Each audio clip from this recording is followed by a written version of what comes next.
¿Cómo les va, amigos? Hoy vamos a trabajar sobre el respeto y la defensa de la vida. Pero primero tengamos en cuenta las dos frases, el término y la defensa de la vida. Entonces, miremos el término respeto. Entonces, el término respeto es comprendido como un sentimiento positivo referente pues, a la acción de respetar, pero que también es sinónimo de venerar, de apreciar, de reconocer a la otra persona y de reconocerme a mí mismo. En otras palabras, es como mandamiento del amor. También podemos hablar del respeto como la base que sustenta la ética y la moral. Y además es el valor que ayuda a que podamos comprender a los demás y aceptarlos tal como son. Así lo que ellos sean no lo compartamos, sino que los aceptemos como son y como viven.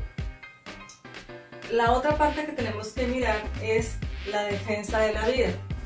Entonces debemos comprender y pensar en la defensa de la vida como aquello que me inspira a respetar la humanidad, como lo que yo preservo y cuido porque son de mi misma especie.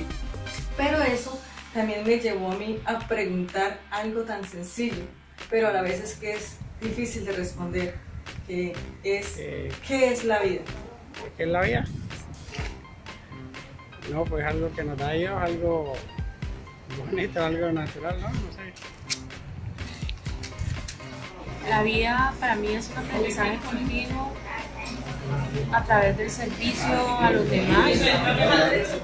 Pienso que nosotros vinimos aquí a este mundo para servir y en la medida que nosotros servimos aprendemos y recibimos muchas cosas con enriquecimientos de todo tipo, espirituales,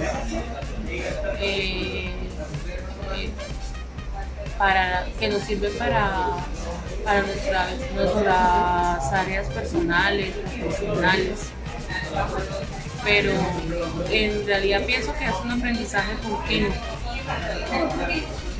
Retomando, hablar de defensa de la vida parte también del quinto mandamiento, no matarás, que puede ser comprendido de una u otra manera de acuerdo a la mentalidad de la persona. Por eso tenemos el pensamiento de David García y también el pensamiento de José Luis Gálvez, que son de la parroquia Asunción de María, aquí en Norte de Santander. El mandamiento de Dios, no matar, no siempre significa matar a una persona con una arma o con un arma de cuchillo para matarle y que ya no viva mal. Solamente usted también la puede matar con una palabra y dirigiéndose mal hacia ella o tratándola mal. Bueno, el mandamiento de no matarás es conocido y distinguido por varias personas o por el ámbito social como el no matar directamente al cuerpo. Pero el no matarás tiene diversos conceptos que hay que entenderlos muy bien. Primero, no matarás con las palabras. Cuando alguien proporciona fuertes palabras a los demás, podemos herir el corazón, podemos herir hasta el alma, los sentimientos y podemos abajar a esa persona. Ese es un matar. El otro matar es cuando nosotros no hacemos conciencia de verdaderamente de que las personas tienen problemas. Es decir, los drogadictos, las personas que trabajan en las noches. Podemos tratarlos mal o podemos decirles a ellos un concepto muy erróneo en la cual ellos se pueden sentir mal o en la cual nosotros los podemos matar su dignidad ante la demás sociedad. Y el matar al cuerpo. Muchas veces nosotros mismos nos matamos el cuerpo. ¿Cómo lo hacemos? Ingiriendo comidas que nos pueden hacer daño, ingiriendo bebidas que nos pueden hacer daño. Después, ¿qué pasa? Caemos en una enfermedad que nos va a llevar a la muerte. Hay distintas o diversos conceptos que podemos encontrar del mandamiento no matarás, pero esos son los tres más importantes que podemos tener en cuenta. En esta unidad del respeto y la defensa de la vida tenemos un primer tema, que es al término de la vida. Entonces, eso nos hace tener una visión cristiana. Esa visión cristiana tiene que ver con lo que yo pienso de la muerte. Hay diferentes pensamientos de la muerte, pero la cristiana es que morir es estar más cerca de Dios. No hay que tener miedo de morir, que es lo que la humanidad no quiere, porque todo lo que hace es para prolongar la vida, pero a la vez se contradice con las muchas otras cosas que hace para autodestruirse. Que eso lo vamos a ampliar en el transcurso de esta unidad. También vamos a mirar qué es vivir la muerte. Entonces, debemos hacer hasta lo imposible por defender la vida.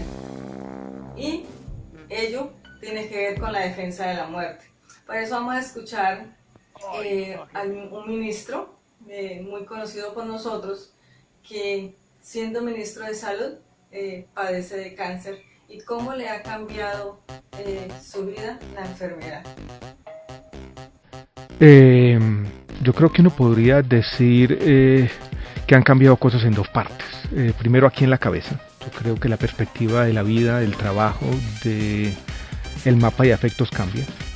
En muchas veces para bien, ¿no? Una enfermedad como el cáncer tiene esa paradoja, y es que yo creo que le enseña a uno a vivir mejor, a valorar lo que verdaderamente importa. Yo, por ejemplo, tenía compañeros del colegio con los que no hablaba hace 10 o 15 años. Me he conectado con todos ellos, cosa que no había pasado, con compañeros de la universidad, con personas con las que había dejado de hablar, porque la vida es eso, ¿no? Uno se va concentrando en el presente, en lo que hace, y se va olvidando de muchas otras cosas. Eso ha cambiado. Mi vida también ha cambiado en el sentido que yo hoy tengo más restricciones y limitaciones.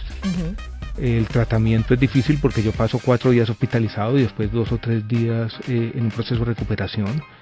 Entonces tengo menos flexibilidad y soy más consciente de que tengo que cuidarme, y eso cambia también la vida. Por ejemplo, para dar un solo ejemplo, yo antes vivía montado en un avión. Desde el 1 de junio que me diagnosticaron, no he vuelto a viajar en avión. Claro. Eso también cambia la vida, ¿no? Otra manera también para aprender a vivir la muerte es ayudando al moribundo. Al moribundo hay 2 maneras de ayudarle.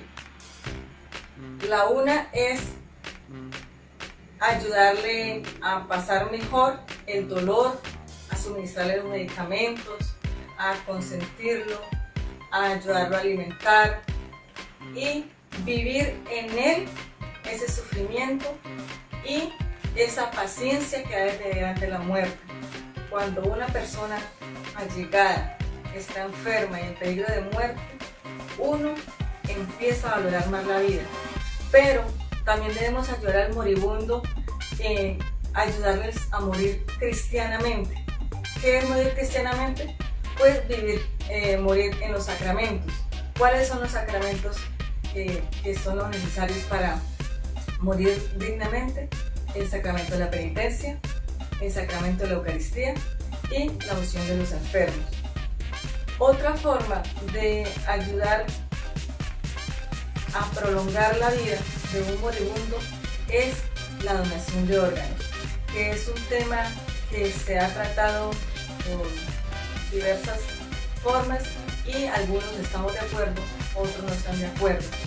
Aún así, debemos ver esa donación de órganos como amor a la humanidad, y por esa razón pues debemos, digamos, aportar lo que sirve de nuestro cuerpo cuando ya el Señor a bien nos tenga a llamar, para que esos órganos que sirven ayuden a prolongar la vida de otras personas que pueden vivir, de otros enfermos o moribundos que por falta de un órgano están en un sufrimiento y en un dolor.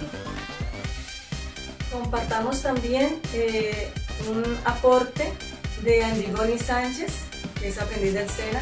¿Qué piensa ella sobre la donación de órganos? Mi opinión sobre la donación de órganos, estoy a favor, porque es una forma de reciclar los órganos y darle vida a otras personas.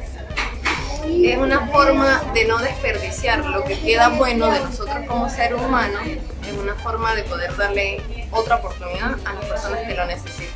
Ya escuchamos la posición de Andigoni Sánchez. Ahora escuchemos la posición legal de la donación de órganos del abogado de la Universidad Francisco de Paula, Santander, Pablo Barrera. Buenas noches, mi nombre es Pablo David Barrera Hernández, abogado de la Universidad Francisco de Paula, Santander, seccional Cúcuta. En cuanto al tema de la donación de órganos, existen varias posturas, dos demasiado marcadas. Por un lado, tenemos la familia de la persona a la que se le quieren extraer los órganos para el donante. Por el otro lado, tenemos la familia del cuerpo que va a recibir esos órganos, de aquel ser que se encuentra postrado en una cama, esperando un trasplante de riñón, de corazón, de pulmón o hasta de cerebro para poder continuar con su vida en condiciones de vida. En este punto, cualquier colombiano que en vida no haya expresado por escrito la negativa a donar sus órganos es un potencial donador, según quedó establecido en la ley 1805 del 2006. Y es que si bien la presunción legal de donación está vigente en el país desde 1988, la nueva ley, que salió el año pasado, ratifica esa presunción al excluir a los familiares de la decisión, pues ahora solo podrá hacerlo cada persona. Es decir, aquellas personas que no estén de acuerdo en donar sus órganos después de su muerte, solo podrán oponerse a ellos la misma persona.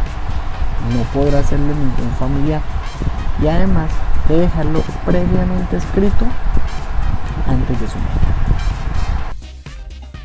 Por eso es importante que el cristiano pueda contar en el momento de su agonía con la fuerza y la garantía de los sacramentos de la Iglesia, que reconcilian y refuerzan al moribundo en la experiencia de la prueba final. Como conclusión del tema 1 tenemos que, ante la muerte, el enigma de la condición humana alcanza su punto álgido. El hombre, sin embargo, se atormenta no solo por el dolor y por la progresiva disolución del cuerpo, sino también por el hecho de apagarse para siempre. Por ello, debemos tener conciencia que Dios llamó al hombre, o sea, lo creó forjado con el barro. Del mismo modo, lo llama a que se una a Él con su naturaleza entera en una perpetua comunión de la vida divina e incorruptible. La victoria conseguida por Cristo al liberar de la muerte al hombre con su muerte y la resurrección a la vida. Esto está en Gaudium et Spes 18. A continuación, trataremos un segundo tema, la muerte infligida. Este tipo de muerte también se está refiriendo al homicidio voluntario. Dentro de ellos tenemos una lista acá en contexto del mandamiento no matarás. Esa también encontraremos ante esa muerte infligida la legítima defensa, la guerra justa y la pena de muerte, el método de la no violencia, el suicidio y la drogadicción. Entonces, miremos que la muerte infligida también es conocida como el homicidio voluntario.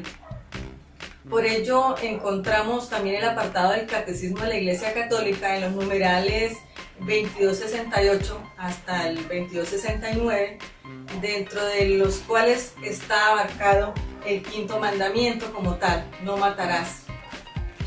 Y estos numerales de los que les estoy hablando habla precisamente del homicidio voluntario. El quinto mandamiento condena como gravemente pecaminoso el homicidio directo y voluntario. El que mata o los que cooperan voluntariamente con el homicidio, cometen un pecado que clama venganza al cielo. Con este tipo de homicidio nos referimos al infanticidio, al fratricidio, al parricidio, al homicidio del cónyuge. Estos son crímenes muy graves así algunas autoridades los autoricen. Aquí vamos a mirar mucho sobre lo que es el homicidio directo como tal, porque no estamos hablando de indirecto. Y lo que estamos diciendo que tienen grave culpabilidad los que lo cometen y los que cooperan. Entonces, es tan culpable el autor intelectual o el que paga como el que ejecuta la acción. Entonces, allí está la parte del homicidio voluntario. También podemos decir que ese homicidio clama al cielo. Desde el Antiguo Testamento leemos que Caín mató a Abel y el cielo clamó venganza, así dice el texto. Entonces es para decir que se atentó contra el quinto mandamiento y la vida, que es lo más valioso creado por Dios. En primer lugar, el homicidio infringido hace referencia a aquella comisión del delito del homicidio en el cual se asiste o se ayuda a una persona a cometerlo, o que podríamos llamar como suicidio asistido. Este caso normalmente se ve en los homicidios por piedad o la eutanasia o el suicidio asistido. La eutanasia es la más conocida de todas, en la cual se induce a una persona a la muerte dado su grave estado de salud o que sufre una enfermedad gravosa. El suicidio asistido, por otro lado, es cuando una persona se siente incapacitada para seguir viviendo y no quiere seguir con su vida y solicita que a otra persona que le ayude. Mientras que el homicidio por piedad va encaminado al mismo punto, pero a diferencia del suicidio asistido, ya es una decisión propia de la persona en la cual ve a la otra persona en un grave estado de salud y decide culminar con ese sufrimiento. Entonces, a eso hace referencia el homicidio infringido. Pero el homicidio voluntario también es algo que se ha convertido en parte de nuestra sociedad, como una cultura de muerte, una cultura de atentar contra nuestra vida y contra nuestros semejantes. ¿Por qué es una cultura? Porque no solamente homicidio es tomar un arma y atentar contra la vida de otro, sino también es la autodestrucción del ser humano con la drogadicción, con el alcoholismo y la parte del suicidio. Entonces, ¿cómo me estoy suicidando? Pues hoy día nos suicidamos lentamente consumiendo químicos a través de la alimentación que tenemos. Y como le íbamos diciendo también, pues está la drogadicción, el alcoholismo, el tabaquismo, que son prácticamente una muerte lenta y destruye la humanidad. Como homicidio infligido o voluntario también está la eutanasia. Desde el principio hemos estado hablando que lo primero que tenemos que tener en cuenta es el mandamiento del amor, que es el que habla en el Catecismo de la Iglesia Católica en el numeral 2263, enfocado con el mandamiento no matarás. ¿Por qué? Porque yo primero que todo debo tener amor a la humanidad, como lo he dicho a través de este encuentro, y amor a mis semejantes. Y ello nos debe llevar a cuidar la vida. Esto nos supone cuidar nuestra salud. Esto nos supone hacer ejercicio, llevar una vida sana, comer, dormir bien, tener un arte, tener un buen ambiente laboral, que ese lo creo yo. Si yo tengo un mal ambiente laboral es porque yo lo creo. Si tengo un buen ambiente laboral también soy creador de él.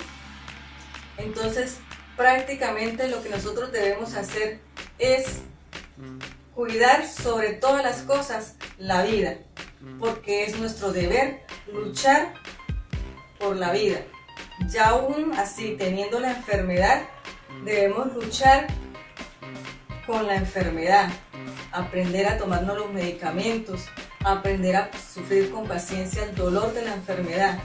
Solamente la eutanasia podría ser válida ya cuando el dolor como tal supera los límites de la persona, los límites razonables. Dentro de la misma defensa de la vida tenemos la legítima defensa. La tenemos aquí en este segundo punto, que es defender la vida. Y visto desde el punto de vista del Catecismo de la Iglesia Católica, que está en los numerales 2263, que estábamos ya hablando del amor propio, no como un amor egoísta, sino como el amor de valorar nuestra vida. Y también en los numerales del 2264 y 2265, que es donde habla propiamente de la legítima defensa, donde se deja ver en su texto que dice que no es culpable de homicidio una persona cuando recurre a la violencia, inclusive cuando necesita defenderse, que está siendo agredido y tiene que asestar al agresor una lesión mortal. Entonces aquí podemos mirar un ejemplo, por ejemplo, valga la redundancia, una mujer que está siendo abusada. En ese momento ella no va a tener el razonamiento suficiente de saber que debe tener amor al semejante, sino que ella va a actuar en su defensa, y si propina un golpe que le da muerte, ella no es culpable de homicidio.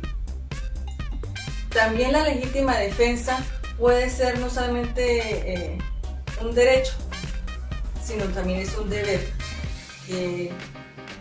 pues grave al mismo tiempo. ¿Por qué?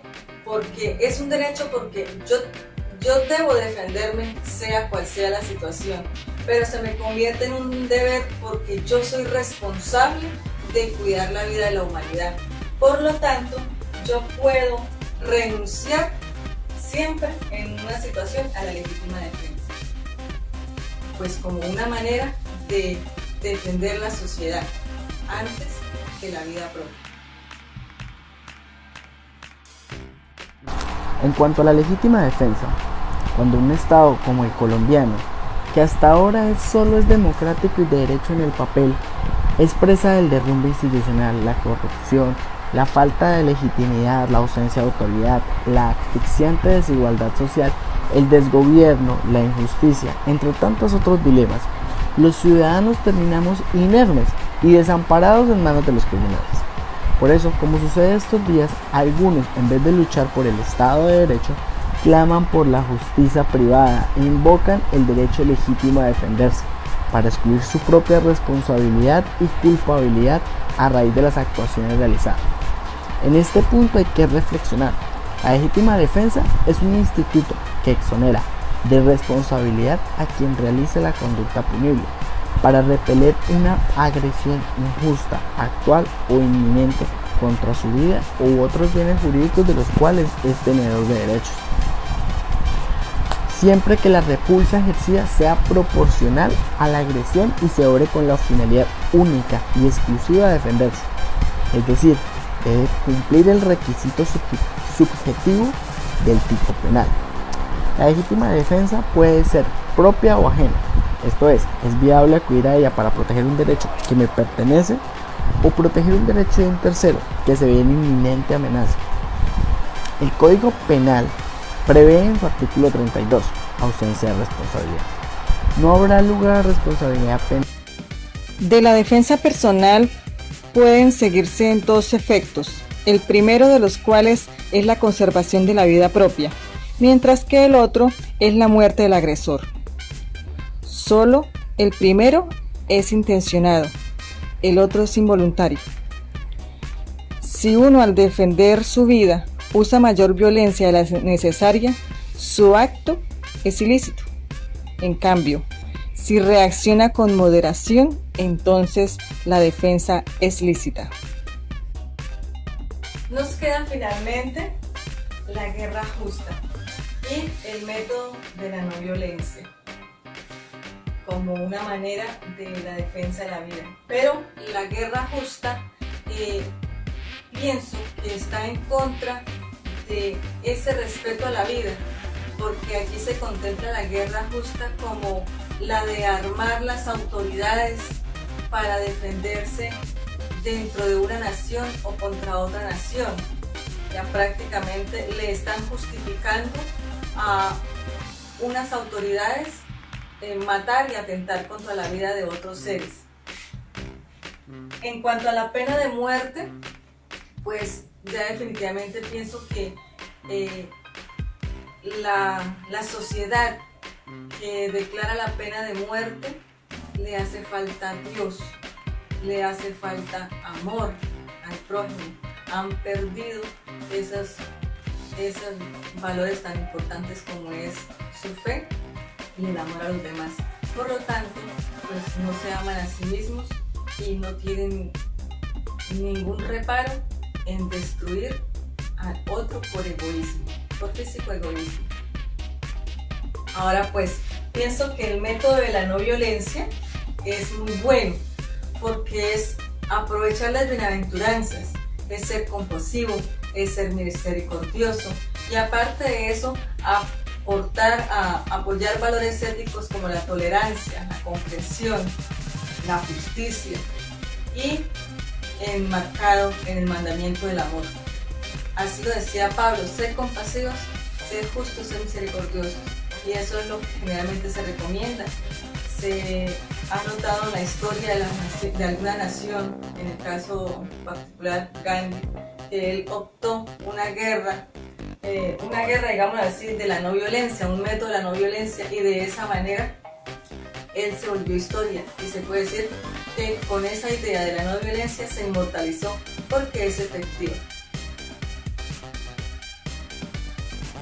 La aplicación concreta de este medio solo puede ser tenido en cuenta después de un análisis muy riguroso de la situación. En efecto, a causa del continuo desarrollo de las técnicas empleadas y de la creciente gravedad de los peligros implicados en el recurso a la violencia, lo que se llama hoy resistencia pasiva abre un camino más conforme con los principios morales y no menos comprometedor de éxito.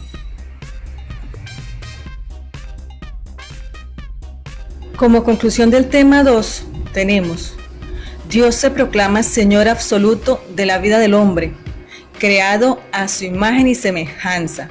Esto lo podemos confrontar en Génesis en el capítulo 1, versículos del 26 al 28. Por lo tanto, la vida humana tiene un carácter sagrado e inviolable. En él se refleja la inviolabilidad misma del Creador. Precisamente por esto, Dios se hace juez severo de toda violación del mandamiento "no matarás", que está en la base de la convivencia social. Dios es el defensor del inocente. También, de este modo, Dios demuestra que no se recrea en la destrucción de los vivientes. Y lo podemos encontrar en el libro de la sabiduría, en el capítulo 1, versículo 13. Bien amigos, ustedes observarán el módulo y se encontrarán con que este tema, el respeto y la defensa de la vida, tiene 3 temas. Yo lo resumí en 2 porque incluí la eutanasia como una muerte infligida, y también pues es el planteamiento que trae el módulo. Entonces, para concluir, lo que se quiere transmitir es que pase lo que pase, nosotros los seres humanos, y más si somos personas de fe, debemos optar por la vida, y desde el mandamiento del amor. Quien no ama, no se ama así, no puede amar a la humanidad. Quien no tiene a Dios en su vida, no puede amar a la humanidad, porque Dios es amor. Como conclusión del tema número 4 referente a la eutanasia, al tema de la eutanasia, es necesario que nosotros tengamos en cuenta el siguiente texto y ojalá lo pudiéramos plasmar. pido que si por medio de mi enfermedad llegara a estar en situación crítica irrecuperable, no se me mantenga con vida por medio de tratamientos desproporcionados o extraordinarios, que no se me aplique la eutanasia activa, ni se me prolongue abusivamente e irracionalmente mi proceso de muerte, que se me suministren los tratamientos adecuados para paliar los sufrimientos. Pido igualmente ayuda para asumir cristiana y humanamente mi propia muerte. Deseo poder prepararme para este acontecimiento final de mi existencia en paz, con la compañía de mis seres queridos y el consuelo de mi fe cristiana. Por eso yo los invito de manera muy particular para que ustedes en este momento hagan esta acción que voy a hacer. Pongan esta mano en este hombro izquierdo y su mano izquierda en el hombro derecho y abracen muy fuerte a la persona que más deben amar en la vida, ustedes mismos. Y después de ese amor, a sí mismos, irradienlo a los demás. Así funciona y podremos respetar y defender a la vida. Que tengan buen día.